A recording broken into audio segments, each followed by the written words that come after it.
In the summer of 1924, deep in the rolling hills of rural Missouri, a storm passed through that seemed ordinary to the farmers and townsfolk scattered across the Ozarks. But in one small, isolated farmhouse, lightning illuminated a secret that neighbors had long whispered about, a secret that would remain buried in folklore for generations. It was said that within those walls, a daughter bore the children of her own father, and that by the time the storm cleared, she had brought 6 sons into the world, each carrying the weight of a lineage both forbidden and hidden. Missouri and the early 20th century was a land caught between progress and tradition. The railroads pushed deeper into the Midwest, connecting small towns to distant cities, but many families still lived in near total isolation. Dirt roads wound through forests and over creeks, often impassable after heavy rain. Churches doubled as community halls, schools were one-room shacks, and doctors were more rumor than reality in some valleys. Isolation wasn't just geographical, it bred secrecy, silence, and a fierce loyalty to bloodlines that sometimes turned inward. In those backroads and hollows, stories of kin marrying kin were whispered but rarely written down. And in this environment, one family's story became both a nightmare and a legend. The girl at the center of this story, Evelyn, was said to have been born in 1908, the only daughter in a family of rough-weathered farmers. Her mother died when she was young, and she grew up under the shadow of her father, Thomas, a man described by neighbors as hard-working, God-fearing, but strange about his daughter. By the time she was 12, people noticed that Evelyn was rarely seen with other children. She didn't attend school after the 3rd grade. Her father kept her close, working the fields during the day and shuttered inside the farmhouse at night. Some neighbors pitied her, others whispered, but no one intervened. In rural Missouri, family matters stayed inside the family. Outsiders did not ask questions, and if they did, answers came in the form of silence. Folklore says the first child appeared when Evelyn was only 15. She disappeared from public view for months, and when she re-emerged, thinner and pale, there was a baby in the house. No one spoke of a husband. There were no marriage records, no preacher who recalled performing vows. The courthouse had no license. When curious churchwomen pressed, Thomas muttered about a cousin from Arkansas who had died suddenly, leaving Evelyn a widow. But no cousin ever appeared in records, and no funeral was attended. The boy grew up in that farmhouse, carrying a family name that was never questioned too deeply. People accepted the story because in small towns it was often easier to accept a lie than to dig for an unbearable truth. By the time Evelyn was 25, there were 5 boys living under her roof, and whispers had turned into accusations, muttered behind closed doors. Teachers noticed that when the boys did attend school, they were peculiar. Some struggled to speak clearly, their words slurred as if their tongues were too heavy. Others had mismatched eyes or fingers that curled unnaturally. One teacher in particular remembered that when she tried to correct one of the boys for mispronouncing a word, he looked at her blankly, as if the sound she made belonged to another world. The children were withdrawn, sometimes aggressive, and always inseparable. They did not play with other children, did not attend Sunday school, and never spoke of a father. When asked, they would only say, "Papa," and gesture vaguely toward their grandfather. In communities like these, gossip traveled faster than wagons. Farmers leaned against fence posts and muttered that Thomas had never remarried. Women passing pies at church socials whispered about Evelyn's gaunt face and the growing number of children who looked too much like both their mother and grandfather, but no one confronted the family directly. To accuse a man of such a crime was dangerous in an era when family honor was defended with shotguns. So instead, the neighbors told stories to each other. They said the old farmhouse smelled strange, like sickness and damp earth. They said the windows were always shuttered, even on the brightest days. They said they once heard screaming in the night, but when they approached, the place was silent. Over time, these whispers hardened into folklore, and folklore became a shield. People could laugh it off as just stories while secretly believing every word. There were occasional moments when the secret threatened to surface.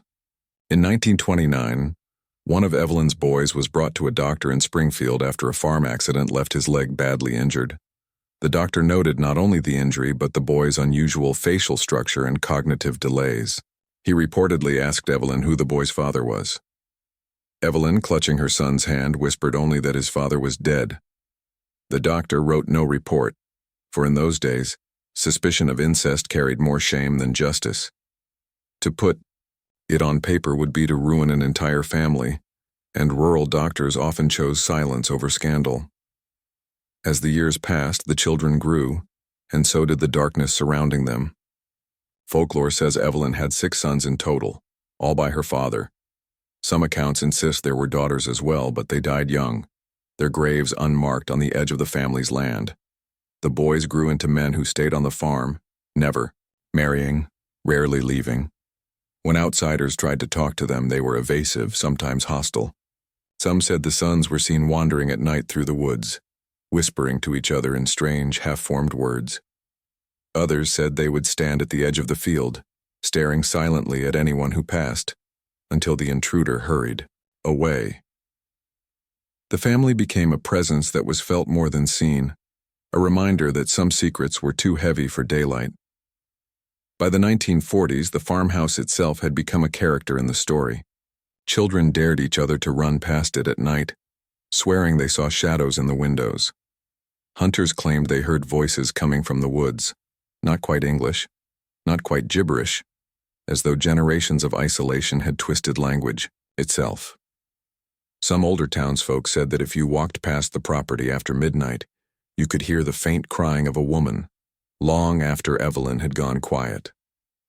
Whether these were true sightings or the embellishments of fearful imaginations, they ensured that the family remained not just a secret but a legend. What makes the story endure is the silence that surrounded it. There are no official court cases, no clear death certificates, no photographs in newspapers. The family existed in the shadows of rural Missouri life, and the town allowed it to remain there. Farmers who lived nearby chose not to see what was in front of them. Preachers avoided asking too many questions when the family stopped attending church. Teachers eventually gave up when the boys stopped coming to school. The silence was collective, and in that silence, the secret thrived. Some say that Evelyn herself grew increasingly detached as she aged, her body frail from years of childbirth and her mind frayed by secrecy. Neighbors recalled that when they did catch a glimpse of her, she looked not at people but through them, her eyes distant, as if she were trapped in a world no one else could enter. Her sons, now men, became her protectors, rarely allowing anyone to speak to her. And so she faded from the community, living and dying behind closed doors, her story carried only in whispers. By the time the 1960s rolled around, the farmhouse was nearly abandoned, its roof sagging, its windows broken. A few of the sons remained, gaunt figures who walked to town for supplies but spoke little. They were seen less and less as the years went on, until eventually no one saw them at all. When the county finally came to seize the land for unpaid taxes, they found the house empty, filled only with the smell of rot and the scattered remains of a family that had lived too long in the shadows. No graves were marked, no records kept, only rumors passed from mouth to mouth. What remains today is not proof but legend. The story of Evelyn and her 6 sons is not written in official documents but in the collective memory of a community that chose not to confront the truth. Some dismiss it as folklore, a tale exaggerated over time. Others insist it was real, a crime hidden in plain sight.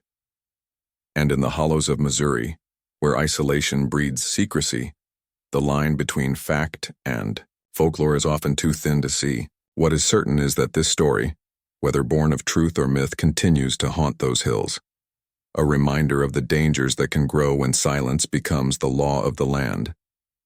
The decades after the farmhouse fell silent did little to erase the memory of what had once been whispered in the valleys of Missouri. If anything, the story of Evelyn and her 6 sons grew darker, more unsettling, as the truth slipped further from the grasp of documentation and deeper into the realm of folklore. But folklore in rural America is never harmless. It becomes the way communities make sense of what they cannot confront. And in this case, it became a reminder that something monstrous had lived quietly among them. By the early 1970s, the land where the farmhouse had stood was overgrown with wild brush and oak. The roof had collapsed inward. The barn leaned like a drunkard against the wind, and the fields once plowed with precision were now swallowed by weeds. Hunters and teenagers, drawn by the rumors, began to trespass on the property. They brought flashlights, dared each other to step inside the hollow shell of the house, and sometimes swore that they found traces left behind by the family. Broken jars filled with cloudy liquid, children's shoes far too small for any living child, and scraps of fabric stained with something that might have been blood or might have been nothing more than rust from the collapsing nails. The house became a proving ground for courage, but also a place of quiet dread. Few stayed long. Even the bravest said that inside those walls, the air felt thick, as though it carried the weight of every secret the family had buried. Local sheriffs received reports occasionally of strange figures moving through the woods near the old property. Some swore they saw men, thin and long-armed, watching from the tree line. Others claimed to have heard voices, not the sound of trespassing teenagers, but something older, guttural, almost inhuman. The sheriff's deputies always dismissed such claims, blaming them on overactive imaginations, moonshine, or simple country superstition. Yet the reports persisted, often from people with no reason to lie. Truck drivers passing down back roads, hunters seasoned enough not to spook easily, and even schoolteachers driving home after late events. They all spoke of something that lingered where that family had lived. It was around this time that academics began to take notice. Folklorists from the University of Missouri, and later from Washington University in St. Louis, traveled into the Ozarks to collect oral histories. They interviewed aging residents who still remembered Evelyn's haunted eyes and the strange boys who had been her sons. What struck the researchers was not simply the consistency of the accounts, but the conviction with which they were told. Each story was passed down with the cadence of truth, as though everyone agreed that this was not myth but memory. Yet when asked for physical evidence, birth records, graves, photographs, the trail always dissolved into silence. Either the documents had never been created, or they had been deliberately erased. What remained was an absence that itself seemed suspicious. One folklorist, a man named Richard Holloway, spent 2 summers interviewing people within a 30-mile radius of the old farmhouse. In his field notes, he described the story as an unusually cohesive legend with an unusually high level of local belief. He noted how details repeated across families that had no direct connection to one another. The 6 sons, the strange deformities, the silence of the mother, the dominance of the father. These details appeared again and again, even among storytellers who swore they had never spoken to one another. Holloway's notes, later deposited in the university archives, raised uncomfortable questions. Was this merely a folk tale that spread like wildfire through an isolated community? Or was it a collective cover-up for something that had really happened? Meanwhile, the land itself became a magnet for stories. Some said the soil would not grow crops properly, that anything planted there withered as though poisoned. Others swore animals avoided the property, deer changing their trails, birds refusing to nest in the surrounding trees. One man claimed that his dog, normally fearless, whined and pulled at its leash whenever they neared the old farm road. These were not scientific observations, but they added to the sense that the land bore a scar, one that nature itself refused to heal. By the late 1980s, the old farmhouse was gone. The county demolished what was left, citing safety concerns after several children were injured exploring the ruins. What replaced it was nothing more than an open field, tangled with weeds and brambles. But removing the structure did not remove the memory. In fact, it seemed only to make the story grow, because now there was nothing left to ground it. Without walls or timbers, the tale floated free, taking on new shapes with each retelling. People began to say that the sons had not died but had retreated deeper into the woods, living as feral men who preyed on livestock or frightened travelers. Others said Evelyn's spirit haunted the land, searching for the children she had lost, her cries still echoing on cold nights. Rational voices dismissed such claims, but in small towns, rational voices rarely drown out whispers. One of the most chilling accounts surfaced in the early 1990s, when two teenage brothers from Dent County claimed they had seen figures on the property while hunting. They described them as tall, gaunt men with long hair and clothes that looked decades out of date. The figures stood at a distance watching silently. When the boys shouted, the men turned and slipped into the trees with unnatural speed.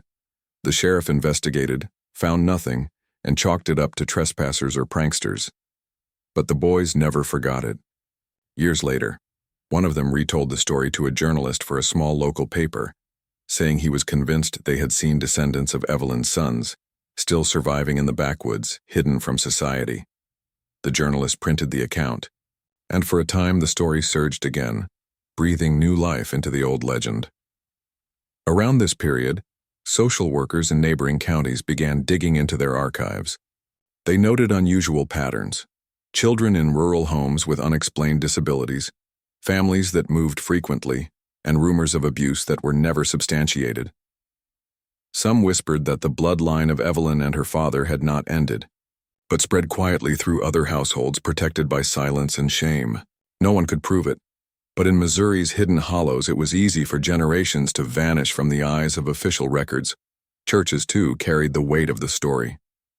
Old preachers warned younger congregants about the dangers of secrecy, sometimes invoking the unnamed family as an example. "Sin thrives in the dark," one pastor reportedly told his flock. "And in this county we've seen what happens when bloodlines twist in shadows." No names were mentioned, but everyone knew the reference. Even without documentation, the story lived in sermons, in fireside conversations, in the warnings mothers whispered to their daughters. In this way, the family became less flesh and blood than cautionary tale, their lives transformed into a moral lesson that haunted generations. Yet the mystery remained. How much of it had been real? Scholars continued to argue. Some believed that Evelyn had existed, that records had been destroyed, and that the whispers were rooted in truth. Others argued it was a collective invention, a story born from prejudice against isolated poor families who looked different or behaved strangely. Perhaps the deformities of local children had been exaggerated into incestuous monsters. Perhaps Evelyn was not a victim, but a myth created to explain away something more ordinary. The truth lay in a fog no one could penetrate, thickened by time and silence. In the 2000s, amateur investigators began to pick up where folklorists left off. Paranormal groups visited the site, capturing audio recordings they claimed held voices: faint weeping, low growls, the sound of children calling for mama. Online forums lit up with debates. Some uploaded photographs of the property, insisting they showed shadowy figures at the tree line.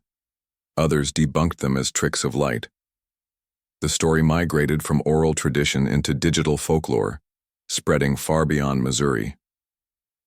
What had once been whispered in kitchens and churchyards now circulated on message boards, YouTube channels, and podcasts.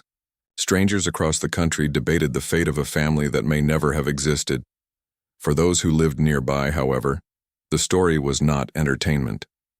It was a scar on their landscape, a reminder that in their grandparents' time, a crime had festered in silence. Some refused to talk to outsiders, wary of being mocked or exploited. Others leaned into the legend, retelling it to visitors, adding their own embellishments. Each retelling kept the story alive, but also kept the truth buried deeper. The more it spread, the harder it became to separate fact from fiction.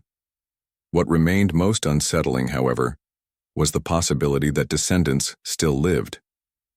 Every so often, a child was born in the region with unusual features or developmental struggles, and gossip immediately turned back to Evelyn. "It's in the blood," some would whisper. The curse never left. Doctors denied such connections, attributing the conditions to genetics, poverty, or lack of health care. But for those who believed the story, science was no shield against folklore. To them, the sins of the past had carved themselves into the bones of the present. As the 21st century unfolded, the story of Evelyn and her 6 sons became both more distant and more vivid. Distant because time continued to erode evidence, and those who remembered the family firsthand were gone. Vivid because each generation retold the story with new details, shaped by their fears, their needs, their imaginations. The farmhouse was long demolished, the land overgrown, but in the minds of those who lived nearby, the family still lingered. You could not drive past the empty field without feeling that someone was watching. You could not walk the woods without glancing over your shoulder. The land was quiet, but the silence was not peace. It was a silence that held its breath, waiting for someone to ask the questions that had gone unanswered for too long. And so the legend endures, a nod of history and folklore, a secret that refuses to die. The truth may never be known, but the story itself has become immortal, passed from one set of lips to another, haunting the backroads of Missouri. What began as whispers about a daughter and her father has become something larger, something that seems to hover in the very air of the Ozarks. And if you listen on a still night, some say you can hear it too. The echo of lives lived in silence, of sins buried but not forgotten. By the time the legend reached the modern day, it no longer belonged only to Missouri. It had escaped the valleys, the old farm roads, and the wooded hollows, spreading into a folklore tapestry that belonged to the wider world. Yet for those who had grown up in the shadow of the farmhouse, the story was still deeply personal. To them, it was not simply a piece of rural ghost lore, but an unanswered question that haunted their very soil. The problem with stories is that they refuse to stay buried. In 2012, a local historian named Marjorie Keller began digging into old county records while researching the migration of families in southern Missouri. What she stumbled across unsettled her.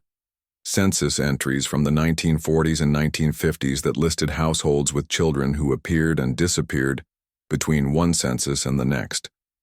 In some cases, a family would list 6 or 7 children in one decade, then only 2 or 3 in the next, with no official record of death certificates. When she pressed deeper, she found baptismal records missing entire names, as though erased. She never found the word Evelyn written anywhere, but in the margins of her notebook she scrawled one chilling line. They were hidden in plain sight, but the paper trails were scrubbed. Keller's research sparked a renewed interest in the story, but also hostility. Within months, she received anonymous phone calls at her home phone, an old landline she had never listed publicly.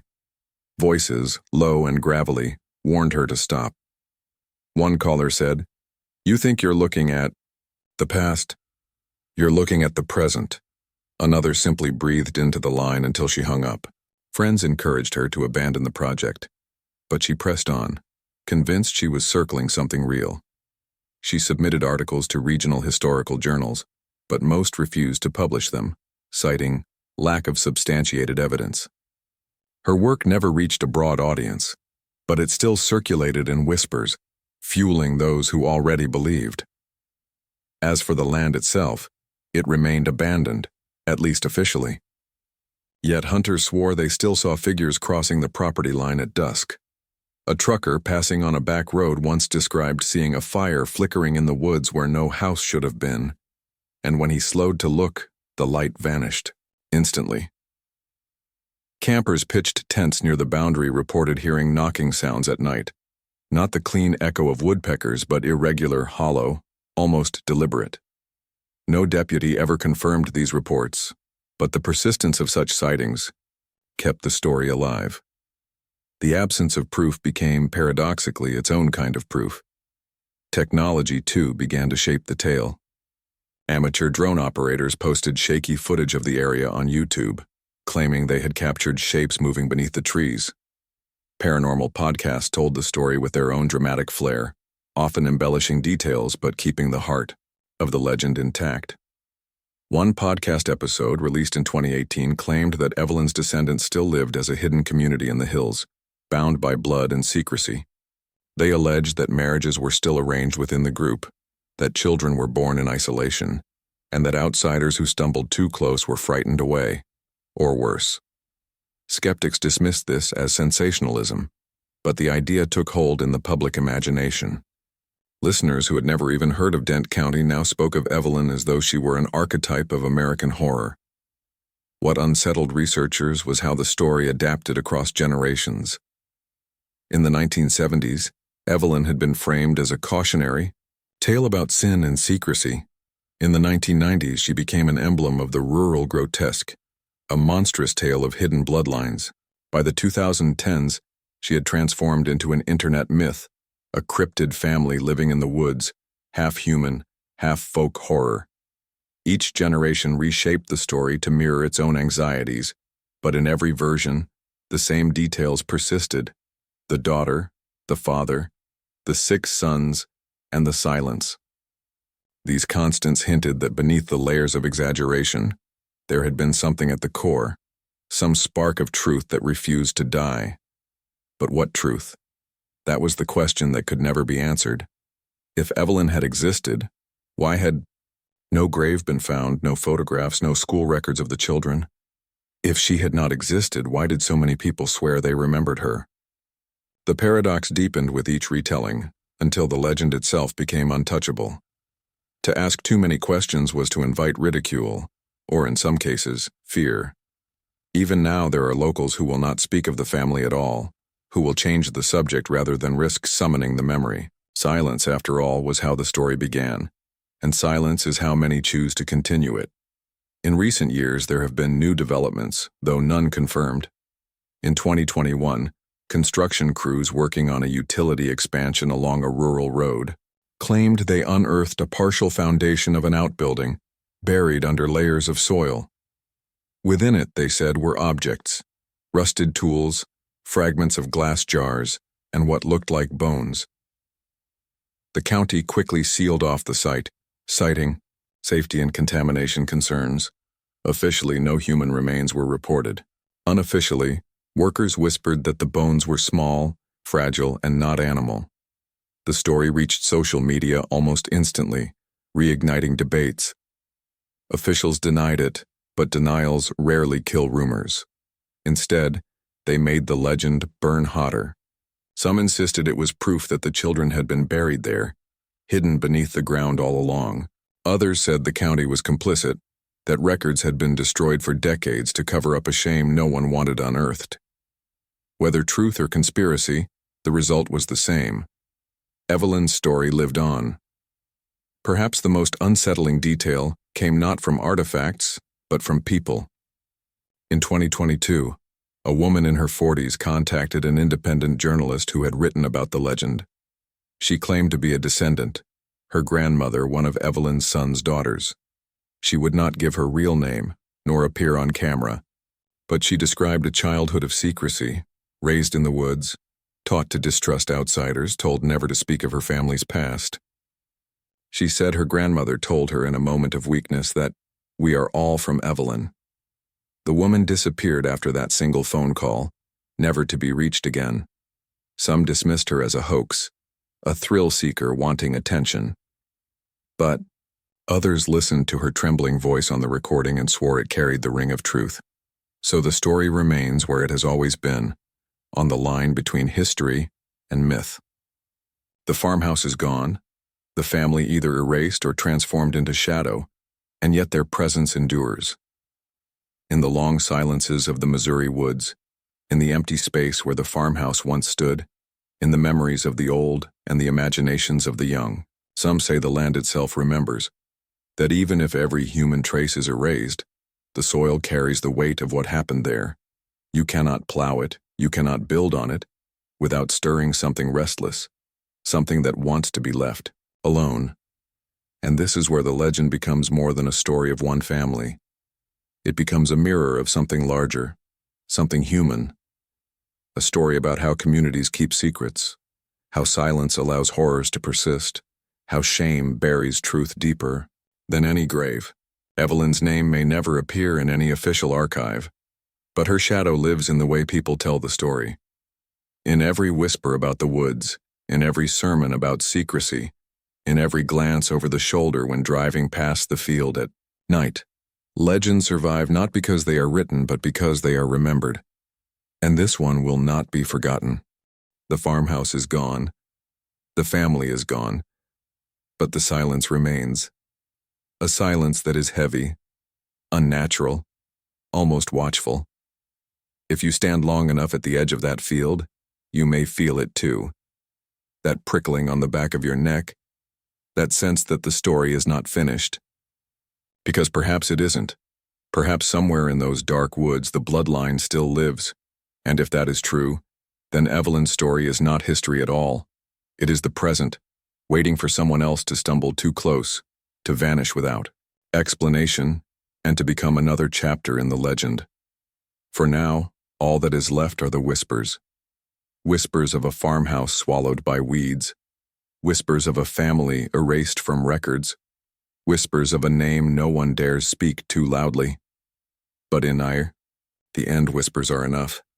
Whispers can outlast centuries. Whispers can make the dead live forever.